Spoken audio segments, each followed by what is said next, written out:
qu'on a mis en place, c'est vraiment arrêter de donner de l'information sans expliquer pourquoi, arrêter d'avoir des modes de management uniquement descendants, mais impliquer le groupe. Étant une entreprise de taille moyenne, on n'a pas beaucoup de management intermédiaire. Donc quand on fait une réunion avec des collaborateurs, c'est aussi des opérationnels. Donc il fallait être très succinct, aller vite. Donc on a un peu aménagé à notre sauce ce qu'on a appris, parce qu'il fallait qu'on raccourcisse les temps d'intervention, les temps de réunion.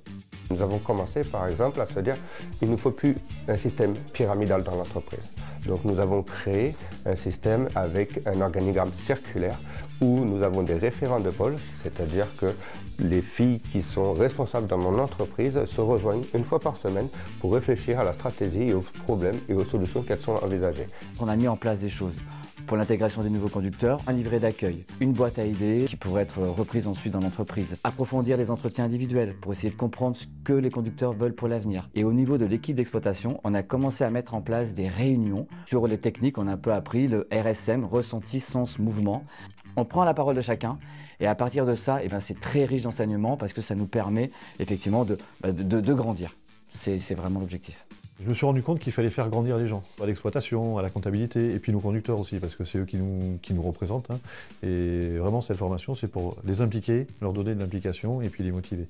On commence à avoir les bons outils avec l'AFT. Aujourd'hui, on veut grandir en qualité, pas en quantité.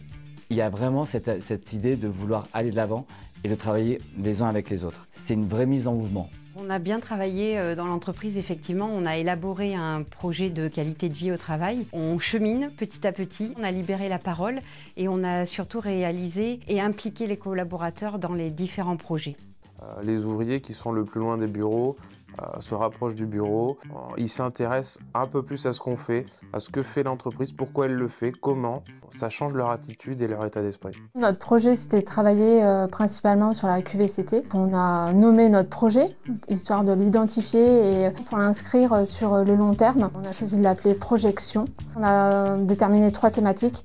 Une thématique organisation, une plutôt sur la communication et une dernière sur les parcours de formation pour pouvoir faire monter en compétences aussi bien les permanents que les conducteurs. Avec toute l'équipe, on a défini des actions et au fur et à mesure, on les remplit une par une. On essaye d'avancer pas à pas, dans le sens où on a de nouvelles idées en fait qui sont arrivées suite à la mise en place des premières. Personnellement, j'ai appris à découvrir de nouvelles personnes, des nouvelles sociétés, d'élargir mon champ de vision sur le plan national, parce qu'aujourd'hui, toutes les sociétés sont dans les 4 coins de la France. Donc ça permet de créer un groupe, de garder contact avec ce groupe, de se sentir écouté sur des segments différents.